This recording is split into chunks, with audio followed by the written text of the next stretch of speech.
Au siècle de Descartes et de Pascal, le siècle où les lettres et les arts sont à l'honneur plus que jamais, et la raison plébiscitée, éclate l'une des plus vastes et des plus sordides affaires criminelles de tous les temps. L'affaire remonte aux oreilles du roi Soleil ainsi qu'à celles de ses ministres.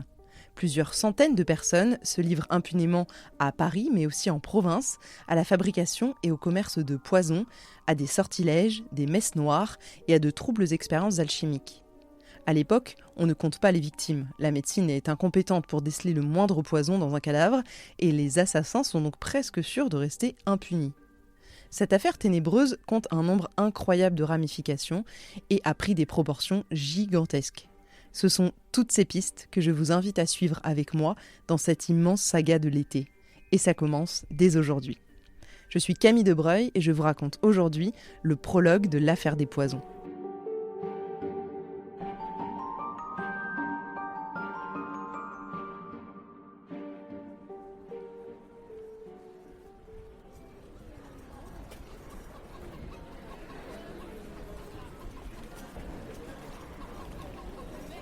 Parmi ceux qui achètent les poisons fabriqués, il n'y a pas que des petites gens du tiers-état, pas juste la blanchisseuse du coin qui en a marre de se faire battre par son mari, ou quelques gentilshommes déclassés dans la société des hommes.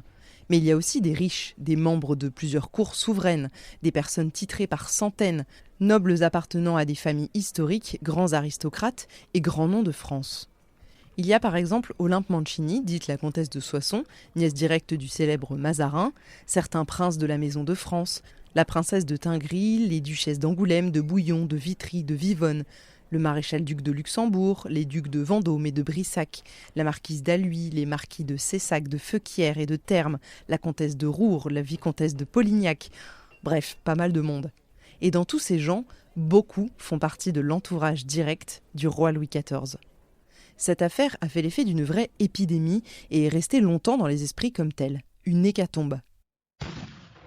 La guerre de Hollande, qui a fait rage entre 1672 et 1678, vient de se terminer avec des traités glorieux, bien que la guerre ait été sanglante et difficile. La France en sort puissante, agrandie, victorieuse, et s'apprête à profiter de la paix retrouvée. Mais l'atmosphère s'assombrit déjà bien vite, et une rumeur qui n'était qu'un filet commence à prendre de la voix. À la cour, à Paris, on ne parle que d'empoisonnement, de sorcellerie et d'envoûtement. Le mal se répand. Les ministres multiplient les lettres de cachet, des lettres d'incarcération que le roi pouvait signer au nom de sa fonction de justicier suprême, sans même avoir à le justifier.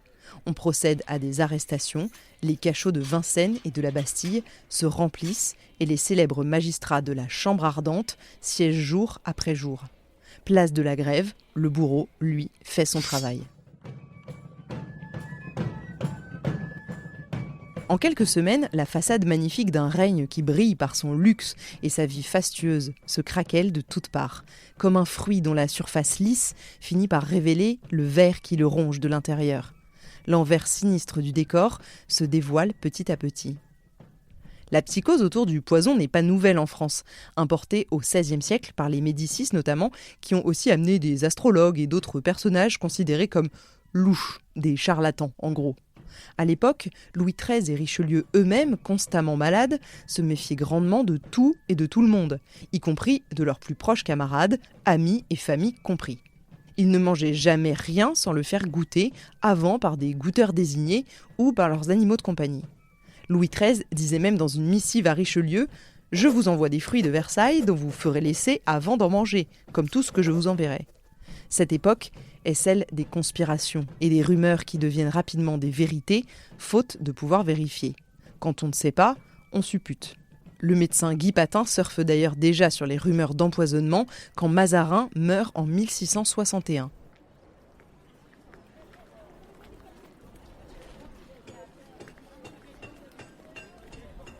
En 1664, les autorités traquent un marchand nommé Bourguignon, venu de Brest, avec une seule idée en tête, tuer le souverain en empoisonnant des volailles, sous prétexte d'avoir une méthode pour leur donner un goût plus délicieux qu'elles n'ont d'ordinaire.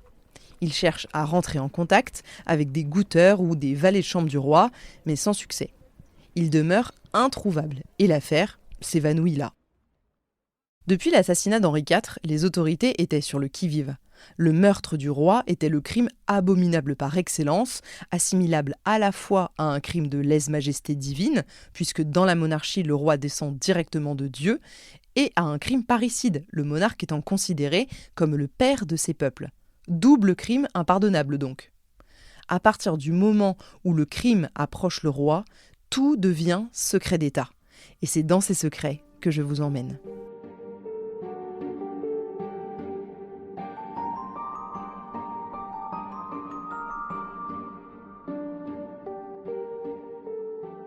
Premier épisode d'empoisonnement suspecté que j'ai envie de vous rapporter, la mort foudroyante à 26 ans de la duchesse d'Orléans, Henriette d'Angleterre, à la fois la cousine et la belle-sœur de Louis XIV. Au château de Saint-Cloud, après avoir bu un verre d'eau de chicorée que la marquise de Gamache lui a apporté, elle est prise de violentes nausées, se met à suffoquer et a de grandes douleurs à l'estomac. On donne la même chose au chien, qui lui n'a rien. Aucun problème. On tend à la princesse de la poudre de vipère, l'un des meilleurs antidotes connus. Mais elle demeure livide, souillée et meurt juste après. Elle venait de rentrer d'Angleterre après avoir joué un rôle essentiel dans la négociation et la signature, le 1er juin 1670, du traité secret de Douvres unissant la France et l'Angleterre contre les Provinces-Unies. Elle avait beaucoup d'ennemis et se sentait même menacée par son propre mari, Philippe d'Orléans, le frère du roi, car elle avait réussi à envoyer en exil à Rome son favori, le chevalier de Lorraine.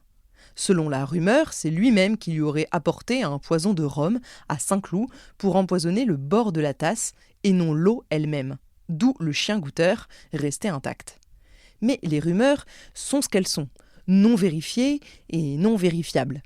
Le corps de la duchesse d'Orléans est autopsié par des médecins et chirurgiens français et anglais, mais aucun résultat concluant. Son foie est jaune, comme brûlé, partant en miettes.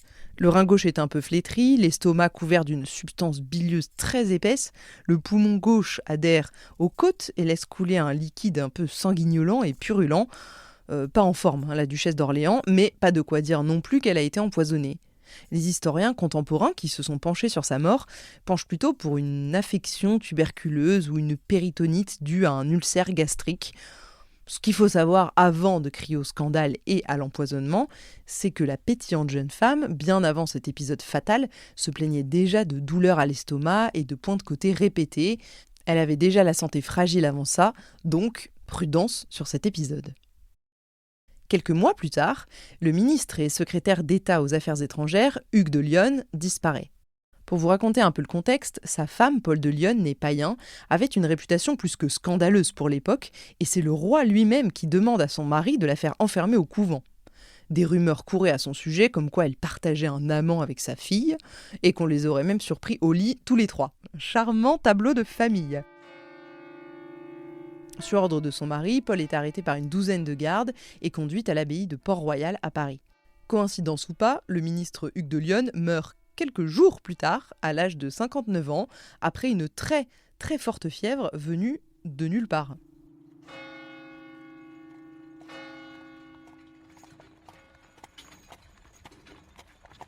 Deux ans plus tard, le 7 juin 1673, le comte de Soissons meurt subitement à 40 ans à Unna en Westphalie et sa mort éveille les soupçons.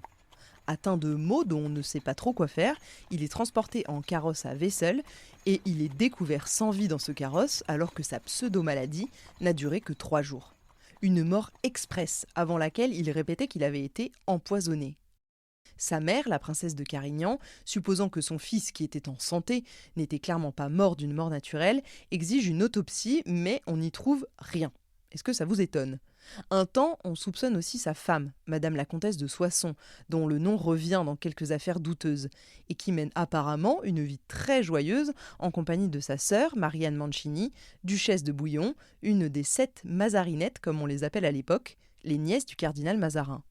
Mais encore une fois, il n'y a là que des suppositions et aucune preuve qui vient étayer la thèse de l'empoisonnement. Si les rumeurs de toutes ces morts tournent autour de l'empoisonnement, ce n'est pas pour rien. Durant l'année 1673 notamment, les pénitenciers de Notre-Dame, tout en ne balançant aucun nom pour conserver l'anonymat de la confession, avertissent les autorités que la plupart des confessions du moment portent sur l'empoisonnement de proches.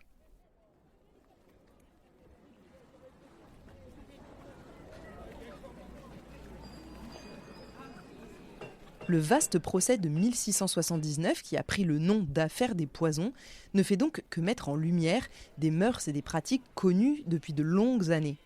Si vous êtes adepte de récits historiques ou que vous avez écouté Crimes oubliés depuis le début, vous savez sûrement qu'on attribue souvent l'empoisonnement aux femmes comme moyen facile et subtil de se débarrasser d'un mari, père ou frère abusif ou simplement un peu trop présent, ou même d'un amant qu'on a du mal à garder pour soi. Au XVIIe siècle encore, le mariage n'est très souvent, pour ne pas dire tout le temps, qu'une simple association d'intérêts, arrangée au gré des volontés des différents clans. Ce n'est pas l'amour qui permet le mariage, mais la dot, les bourses d'or et le statut social des uns et des autres. Après ces mariages forcés, nombre de femmes aspiraient simplement au veuvage, et donc à voir mourir leur pas cher et pas tendre mari. Les hommes, eux, se contentaient d'avoir plusieurs maîtresses et de voir le bon côté de la vie. Si les femmes, elles, ne restaient pas fidèles, elles étaient passibles d'une condamnation au couvent pouvant durer plusieurs années. À la fin de cet enfermement, si leurs maris ne les reprennent pas, on leur rase la tête et on les enferme à vie. Donc évidemment, si elles peuvent faire canner le mari avant de finir chauve dans une cellule, elles le font.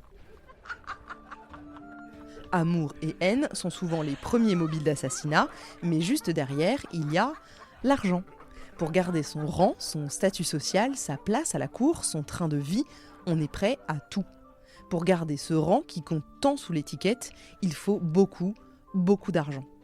Les domestiques, les toilettes raffinées, les dentelles, les brocarts, les habits brodés d'or, tout ça coûte très cher. Et même si on est au XVIIe siècle, la mode va très vite. Il faut toujours être à la pointe, racheter ce qui se fait de mieux. Et en plus de ça, on joue beaucoup. Des jeux d'argent, évidemment. L'administratif n'allait pas plus vite qu'aujourd'hui.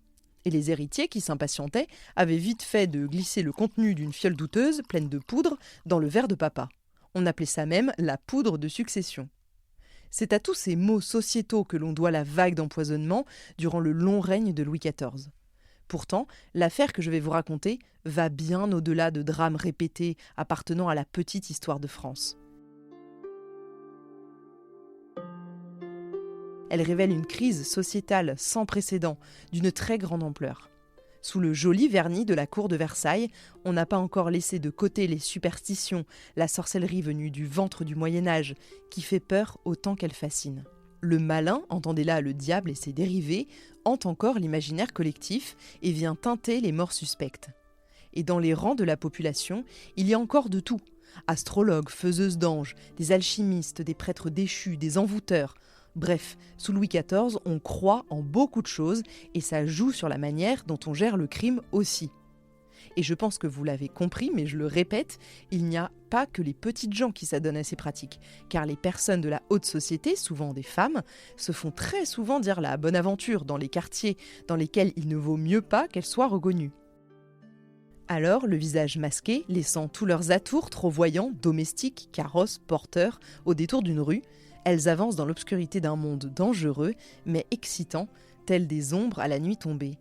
On se croirait dans un roman fantasy d'aujourd'hui, entre disparitions inquiétantes, envoûtements et rendez-vous secrets dans des églises sombres.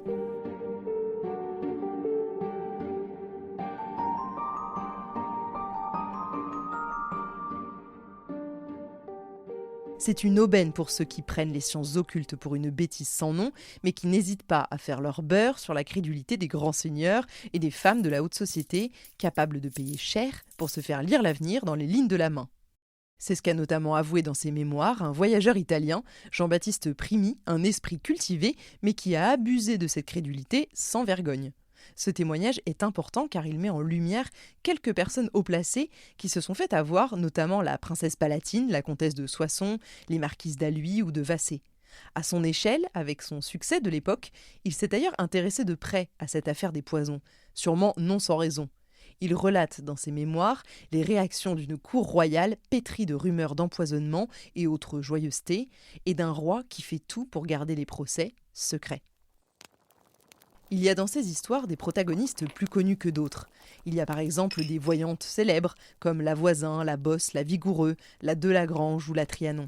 Mais elle ne se contentait pas de lire votre avenir dans les lignes de votre main ou dans le fond de votre verre d'eau. Non, elle ne rechignait pas à prodiguer à leurs clients aisés des aphrodisiaques, des onguents plus ou moins efficaces, des recettes de beauté miraculeuses, des huiles en tout genre, et puis des fioles un peu plus suspectes qui se passent sous les capes.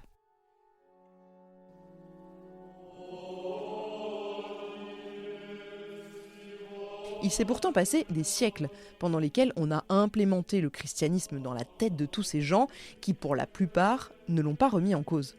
Pourtant, un fond de paganisme demeure et prospère jusque dans les plus hautes sphères, conférant une vraie puissance aux superstitions en tout genre.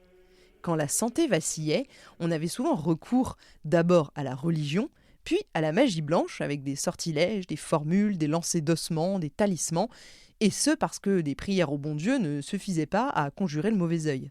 Puis de la magie blanche, on passait en un claquement de doigts à la magie noire, avec ses sabbats, ses envoûtements maléfiques dans les sous-sols, les rites démoniaques, les invocations de Satan, Belzébuth ou même Asmodée. Pourtant, les bûchers flambent encore contre la sorcellerie dans une bonne partie de l'Europe du XVIIe siècle, et on croit autant en Dieu qu'en le diable.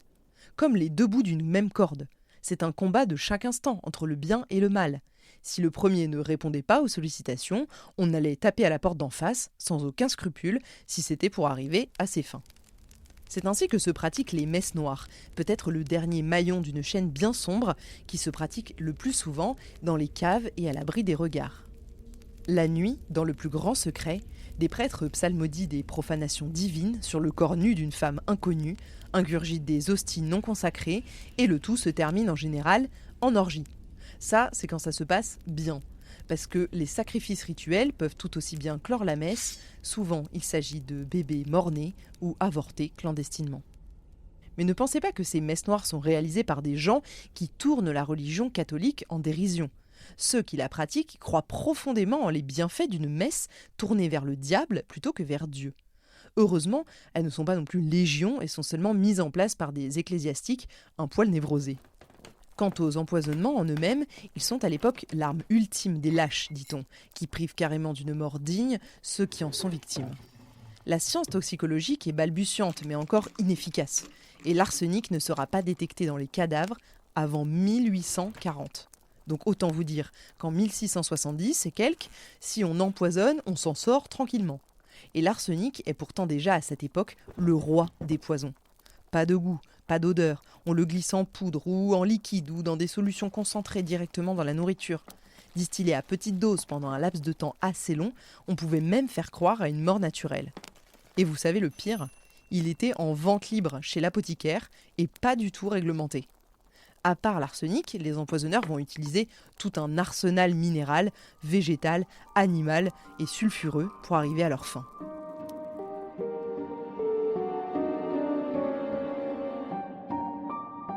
Le plus gros de l'affaire des poisons a été documenté et sauvé dans des archives retrouvées par François Ravesson, un conservateur, sous les lattes du parquet de la cuisine de son logement de fonction en 1850. Toutes les archives de la Bastille, conservées en France, étaient là, dans ce sous-sol obscur, depuis 1798. Ce sont ces archives que j'ai déterrées. Et cet été, 2 fois par semaine, nous plongerons, vous et moi, dans ce pan de l'histoire, à la rencontre de la ténébreuse affaire des poisons.